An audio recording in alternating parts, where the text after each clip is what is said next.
Has the taste, the texture. The outside is nice and crunchy. When you tap on the bottom, it sounds hollow. That's how you know you got it right. Oh my goodness.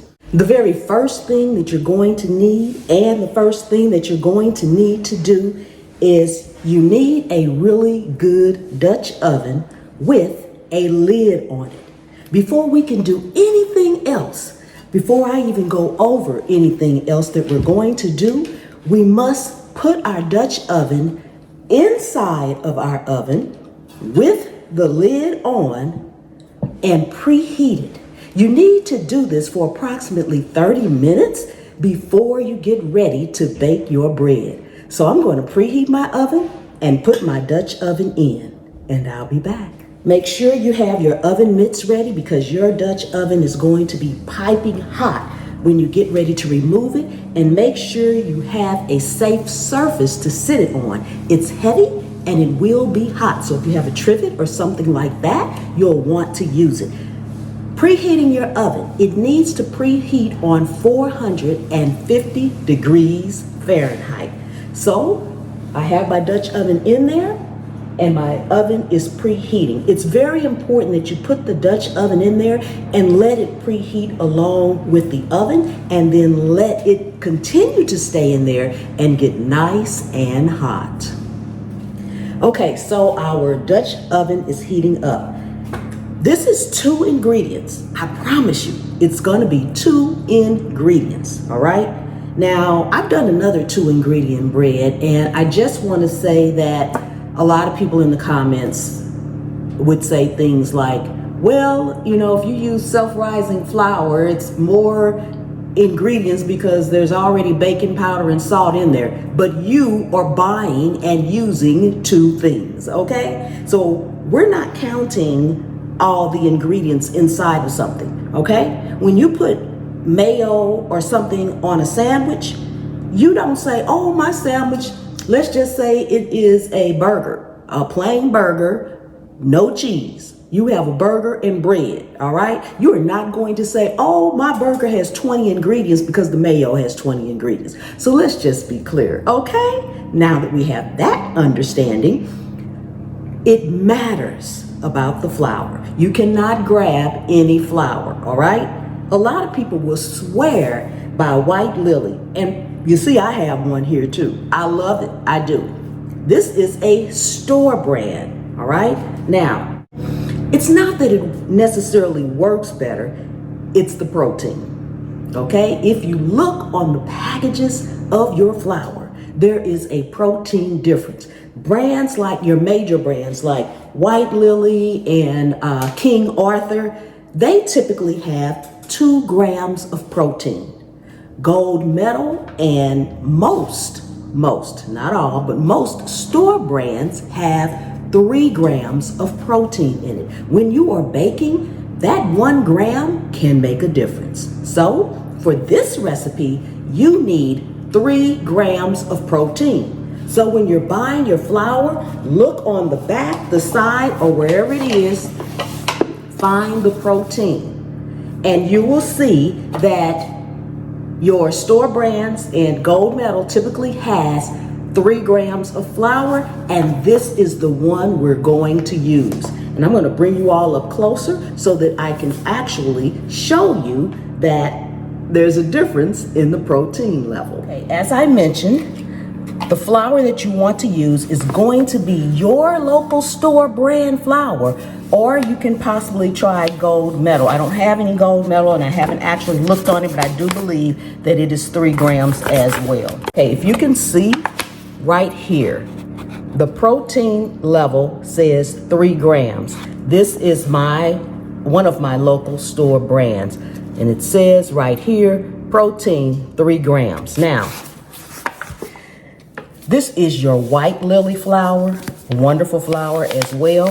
It's just that different proteins react, different amounts of protein react different. And as you can see, this has 2 grams of protein, okay? So you wanna make sure, set your favorite little White Lily aside, and that you use your store brand, okay? Okay, the second ingredient that we are using is kefir.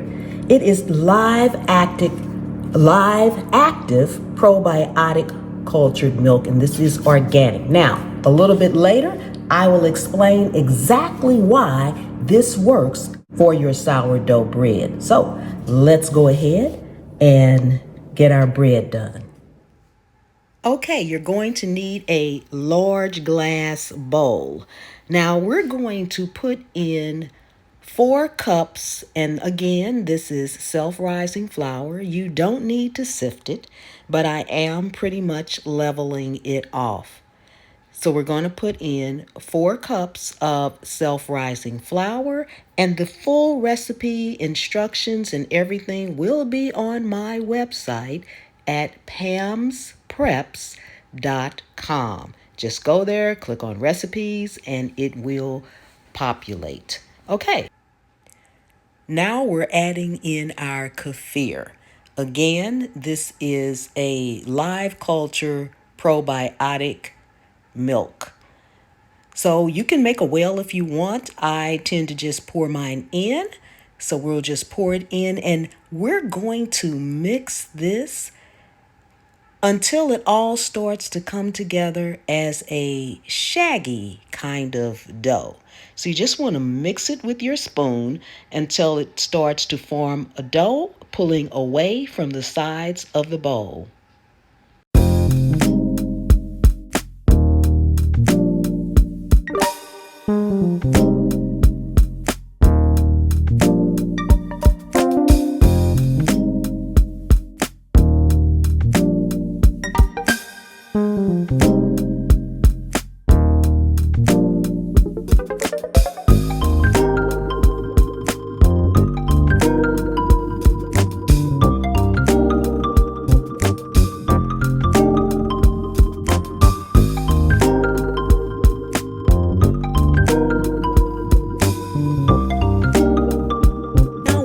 To cover our bowl very tightly with plastic wrap. We need to place our dough in the refrigerator for a minimum of 4 to 6 hours, up to 12 hours. I normally place mine in the refrigerator overnight. Make sure the plastic wrap is on very tightly. Now, timing matters here, because if you leave it in the refrigerator too much past 12 hours, your dough will become very wet and it will be very hard to work with. So make sure that if you put it in overnight, you are able to get up the next morning and make your bread. So this is what it looks like going into the refrigerator, and we'll be back. Okay, our bread has been in the refrigerator overnight, okay? It is very important that you let this proof and rest at least 4 to 6 hours, up to maybe 12, but no longer. If it's 12, it'll be too sticky and too wet to work with. So it's a timing situation here. Now, my hands, I don't know if you can tell, my hands are wet. You want wet hands, make sure they're absolutely clean. And what we're going to do now, while it is still in our bowl, we're going to fold it over before we put it onto our baking mat. So you just want to take different sides, bring it, pull it upwards. Bring it, pull it up, and put it to the middle. Pull it up, put it to the middle. Keep doing that all the way around, pulling it up and putting it to the middle.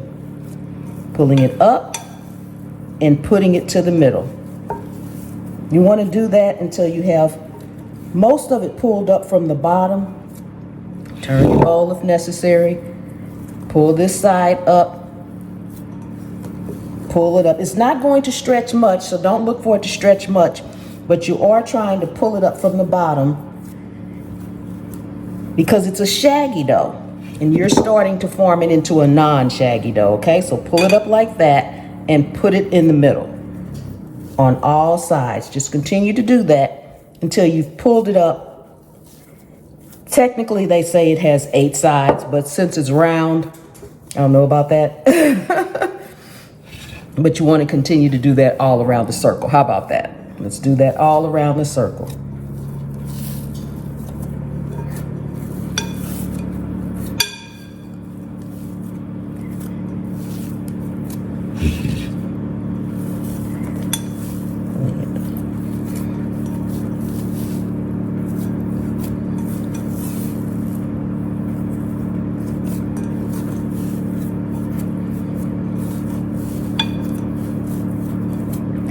Okay, now, once you have that done, you want to lightly flour your surface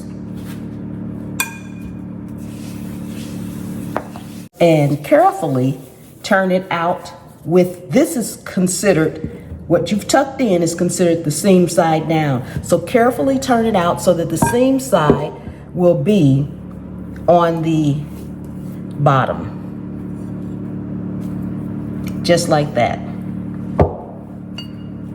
Now you can use a scraper or you can use your hands. I kind of use my hands. Put a little flour in your hands as well. Rub them together. And you want to bring the dough towards you like this. Pushing it in, you're pushing it in and bringing it towards you. You're trying to create a nice, tight ball, okay? Nice and round, tight ball. Keep doing that till you get that ball formed, okay? It doesn't take very long, but you want it to be smooth. You want it to be very smooth. I'm kind of pressing down and turning at the same time, constantly turning it towards myself. If you're left-handed, you can go that way, but bring it towards yourself. See how that's getting nice and smooth? That's what we're looking for. Now you want to grab a piece of parchment paper, just a regular piece of parchment paper, okay? And we are going to put our dough ball right on top of it. Just like that, okay? Now, I'm gonna set this aside because it's time to grab our Dutch oven. So I'll be right back. Ooh, be very, very careful because it's very, very hot. I'm gonna remove the lid, put the lid somewhere safe because the lid is hot, okay? Ooh, you can see that steam coming out of it. That shows you how hot this Dutch oven is, all right? Now carefully, please do not touch the sides of your Dutch oven, okay? If you think you're gonna touch the side of your Dutch oven, keep the mitts on your hand, okay? So, we're taking our dough ball and we're sitting it right down in the hot Dutch oven on the parchment paper, okay? Put my mitts back on just so I can open up the parchment paper a little bit.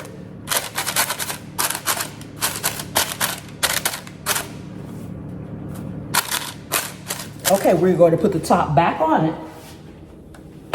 Bake it in the 450 degree oven for about 30 minutes, okay? And then we're going to check it at that time with the lid on for the first 30 minutes, all right?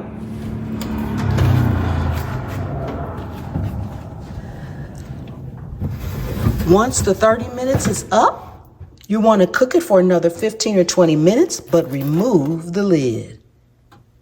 Oh, it's looking delicious. Remember to sit your lid somewhere safe. Okay, our bread is done. Oh my goodness, you want to let it cool quite a bit. It's probably not cool as much as it should be for me going to cut it, but we're going to take it out of here anyway, okay? But be aware that your pot is still hot, and I have let it cool some. I can literally touch my pot. I can pick it up, so it's not piping hot anymore, but the bread is still good and warm. But I'm going to get it out of here. Ooh, I want you all to see this. Oh my goodness. I can't wait to cut it. Ooh, look at this amazing sourdough bread. Look at that. Doesn't this look amazing? Oh my goodness. It smells delicious, delicious, delicious. I want you all to see the bottom. Look at this. This is the way it should look. I'm gonna come around here so y'all can see up close. Look, that's the way it should look. This is the way it should look. And it should sound hollow. That's how you know it should be done inside, okay? Even if you tap on the front, it should be hollow. But look at that. Look at that bread, y'all. Sourdough bread. And we ain't waiting on 7 to 14 days. Oh my goodness. Look at that. delicious, delicious, delicious. Oh, put it back on here. Okay, so before we cut into it, before we do our taste test, I want to go over just for a second here of why this works, okay? Traditional sourdough is naturally leavened and it doesn't call for any yeast. And although it doesn't need yeast to rise, sourdough bread use what we are accustomed to and what we know as sourdough starter. The sourdough starter takes typically 7 to 14 days to become fermented and ready for use. And that, I know that's like 1 week to 2 weeks, but the time difference is based off of pretty much where you live, your temperature, the temperature of your house, your altitude. There are a lot of key factors that go into, is it going to take 7, 10, 12, 14 days, okay? I ain't got that kind of time. I don't want to wait. So in order not to wait, starter is basically nothing but fermented flour and water mixture that builds up good bacteria, and that's what helps it to rise. So in order to make a quick and easy sourdough, you need a fermented bacteria that's going to help your bread rise, and it also gives it that tangy taste. And it's not soft and fluffy like maybe your regular sandwich bread or a roll or something like that. It kind of has a coarser texture to it and a crustier exterior. I love sourdough bread. I love sourdough bread. But waiting 7 to 14 days for a loaf plus, I'm only cooking for like 2. All right? So I'm not going to bake up 4 or 5 loaves, and I'm also not waiting 7 to 14 days. So what is the alternative? I use kefir, and I used an organic kefir, but they do have non-organic. But the truth of the matter is, when I priced them out, the organic was like 70 cents more. Why not? All right. I use plain because there's no flavor profile in here, because kefir comes in strawberry and this and that. No, just plain. Okay, so there's no sweetness to it, nor is there any additional flavor other than your bread flavor. And the reason it works so well is because it has the components of sourdough, which is good bacteria, so it's gut healthy, as well as the yeast to help it rise. It's already fermented. So use some kefir and self-rising flour with 3 grams of protein. Now, this recipe will be on my website, pamspreps.com, where you will see seasonings. I also have a bread ebook on there as well. Without further ado, we're going to go ahead and give us a taste test. Take a second and subscribe to the channel. Let's get to 1.5 million subscribers. Okay.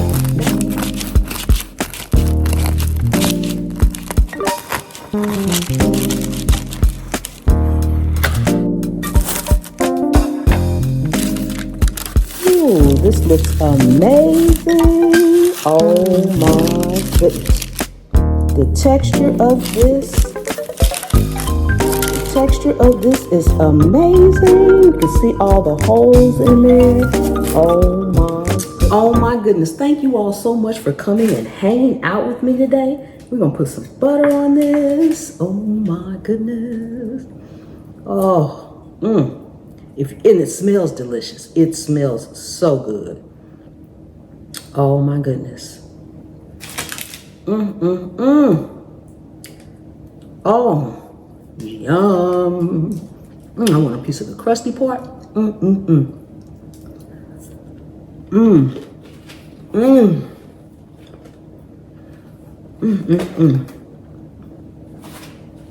This has the chewiness of your regular sourdough bread. It has the taste, the texture. The outside is nice and crunchy. When you tap on the bottom, it sounds hollow. That's how you know You got it right. Oh my goodness. I wish you all could have a bite of this. We need smell-o-vision and taste-o-vision.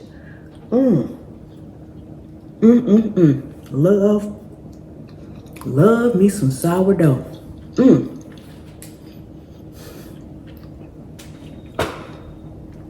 And I will see you all next time. The good Lord willing and the creek don't rise. Bye-bye.